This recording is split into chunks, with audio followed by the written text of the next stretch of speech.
Good morning and welcome to Melzworld Live. I'm your host, Ramel Otis, and today is May 14th, 2025. So, everybody had a great Tuesday. It is Wednesday, and I didn't do anything regarding OBS. Probably should have, but I didn't. I think yesterday was kind of a weird nothing day. I was feeling kind of fatigued. I'm hoping to feel a little bit better today. I really need to get the blood going because I'm just feeling a little, I wouldn't say under the weather. Like I said, I'm feeling a little off. Okay, so before we jump into the updates, I do want to talk about something that I learned yesterday that I thought was really interesting. I just explained this to my wife, but so yesterday I came across a headline, right? Like a news headline, and the news headline was something that was a little, I don't know, it didn't make any sense to me. So let me see if I can find the headline really quick because I want to share it. It is an interesting, unrelatable headline. It's right here. There we go. I'm gonna bring this over. Here's the headline. Keith Jarrett, music biopic. Colon 75 scores U.S. deal with Kino Lorber. Now, some of you may know what this means. There's a woman running. She looks like she's from the 70s, but the name Keith Jarrett means nothing to me. Colon 75 meant nothing to me, and Kino Lorber completely. So I just looked at this kind of comically, and I was like, this doesn't make any sense to me. I don't know what this means. I don't know any of this, right? Why is there a girl running? Who is Keith Jarrett? What's Colon 75 mean? So for fun, I decided to just have ChatGPT make something. And so then I made this. Richard Manglimosi drama, Taggart 71 lands UK distribution with Yoel Bresden. It's a girl. She's hailing a taxi cab. This is an AI generated image. And then I just said that. I said the thing. Because that's really all I was getting at was that's all that meant to me. Like, it didn't mean that phrase meant nothing to me. Whatever, Keith Jarrett, music biopic, Colon 75, Kino Lorber, it's just words. So, I mean, based from that picture, based from what it's saying, some person who is a musician, Colon 75, I don't know if that would be the title of the movie, scores U.S. deal with Kino Lorber. I don't know if Kino Lorber is the actress. I don't know if Kino Lorber is the distributor. Anyways, so I thought for fun, let's look this up. Let's figure out what's going on here. What is a Keith Jarrett? What is a Colon 75? Who is Kino Lorber? So, to quickly answer one of those questions, Kino Lorber is like a film distribution company or like a production company. But basically, they're going to be the ones that are going to be like either distributing or managing this biopic, right?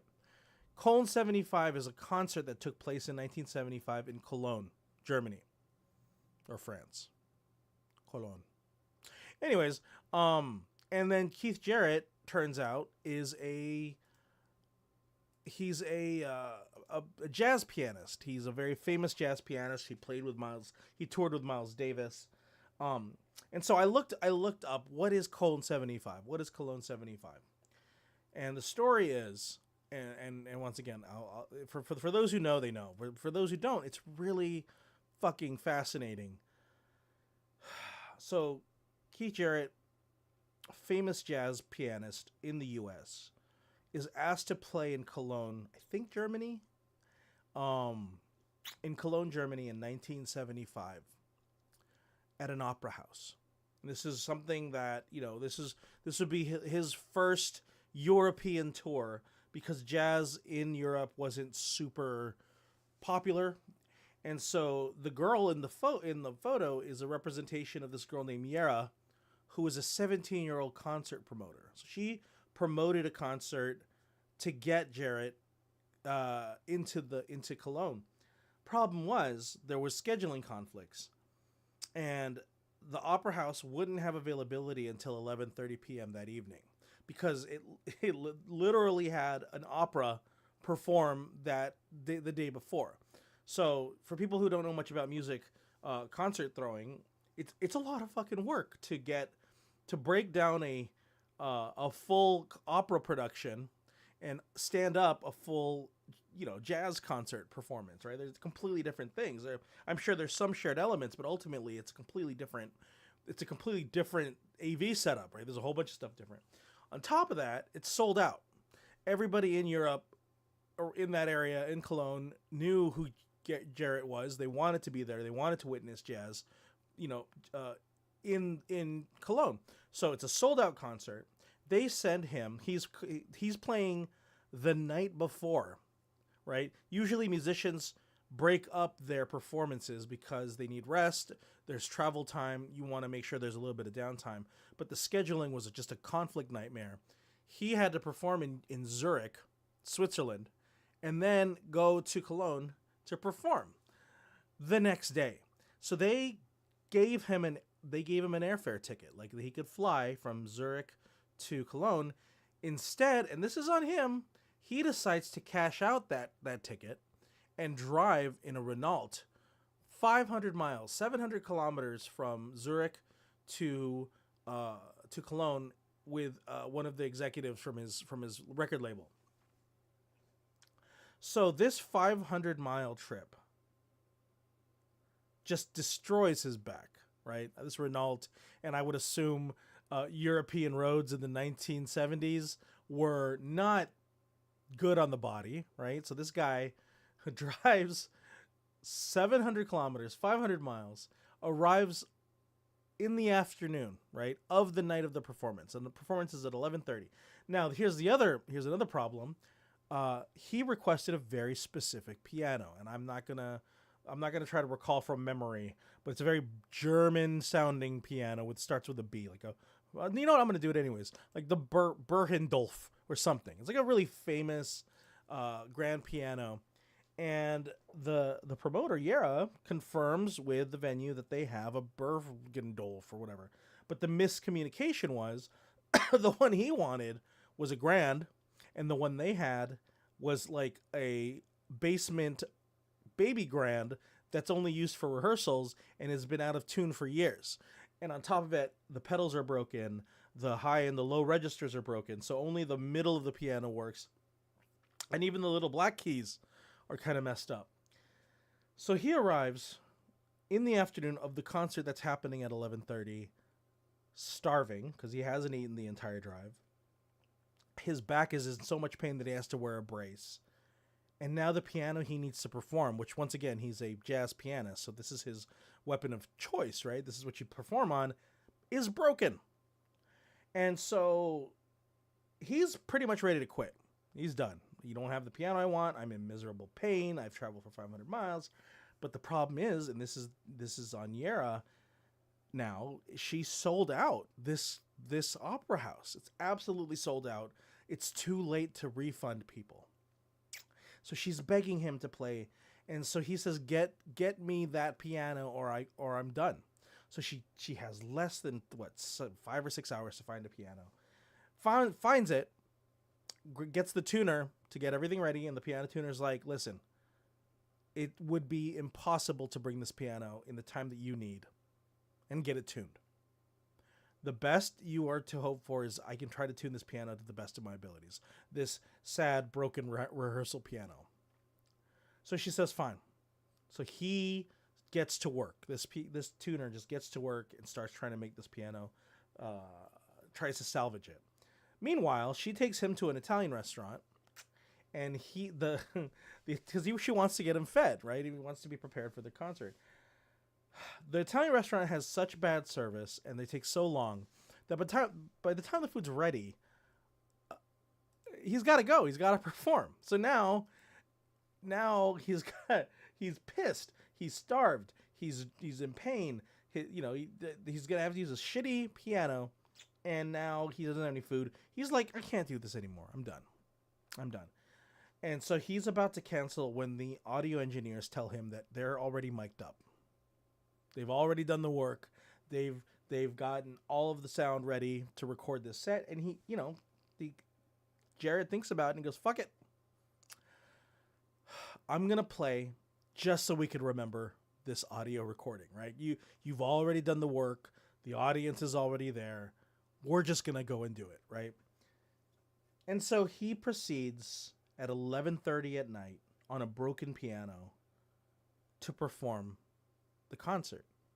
Now, he does it, right? But he doesn't just perform the concert. He improvises the whole show, which means there's no preset music. He didn't memorize anything. He played music for the first time as he was learning the piano. He improvised the entire set. Beautiful. But not only does he pull it off in an hour, not only does he improvise the whole set, he does it on a broken piano, which means he has to learn it in the first portion of the piano set, and he has to take it all the way to the end once he gets comfortable and he understands it. And he has to play within the specific region of the piano that is functional, because the high registers are too tinny, the low registers don't work, the pedals are messed up. So he has to figure out on the fly in a live performance how to improvise through this entire thing. And then that album becomes the highest selling jazz piano album of all time.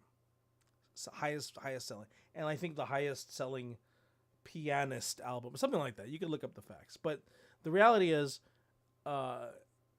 my deep dive into this story, based off of a random image I'd never heard about, now created for me this amazing musical experience, this amazing legendary musical experience. So last night I listened to it for about, I listened through the whole thing, and it's remarkable. I mean, it is truly someone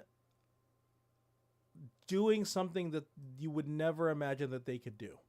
And I guarantee you, if he had the right piano and he had flown and he had tons of time and everything, it would have just been another concert, and it would have been fine and people would have enjoyed it. But constraint can breed genius, I think, is what I wanted to say. Putting something in a time frame, limiting your time frame, limiting your resources, limiting what you have access to, can create a beautiful masterpiece, or has the potential, right? Sometimes when you plan something, when you try to get everything perfect, it's fine, right? It's good, but in order to perhaps foment an environment where magic can happen, you have to put constraints. You have to limit your budget. You have to limit your time. You have to limit the rules of what you have to do.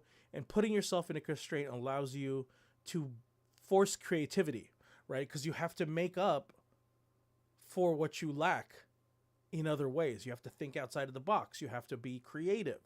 And that creativity then can spark genius. And so that was really cool. And that was funny because yesterday I'd also watched the full Conan O'Brien episode with Ryan Reynolds. And it was the same idea where Ryan Reynolds explained that the Green Lantern movie was unlimited time, unlimited budget, no constraints. And it was a shit show. It was just a terrible movie. and it was 250 million to produce or something ridiculous. And then he would go on to make Deadpool after that, which was a 57 million budget, which is shoestring comparatively, right? It's a nothing pie. And the fact that he pulled it off in $57 million. I mean, even Tony Gilroy's, was it Tony Gilroy's? There was a movie that it was I forgot it, like, but it was shot on like handheld cameras, and the budget was it was 87 million or something, and that was considered cheap, right? So Deadpool was on $57 million, and it forced Ryan Reynolds to get creative, right? The budget, the time constraint, all of those things forced him to refocus his attention on what he could control, what he could be creative about in that same constraint. And there you have Deadpool, right? And so yeah, this story that I kind of stumbled onto made me feel the same way. Is like nothing more desperate could create a more beautiful thing, you know? And that's very inspiring, I think it's inspiring to any creative to know that it's the limitations that make you better and not the luxury, right? Okay, that's it. That was my morning rant. Let's go ahead and dive in to our updates for the day. Yep, haven't done anything. I did a walk yesterday. Really need to increase my health because I'm not feeling so fantastic. I need to really record that video resume. Yesterday I felt like it was just a bust. Projects. Yeah, I do owe some writing. It was already Wednesday. It's important that I do some work. Man. Laundry, do work for the unrest. Man, I didn't do anything. Maybe that, right? But we did this with my wife, so that was helpful. So we actually have some of that to look forward to. So I can at least say we did that. So today, the 14th, I'm going to actually meet with Jeff.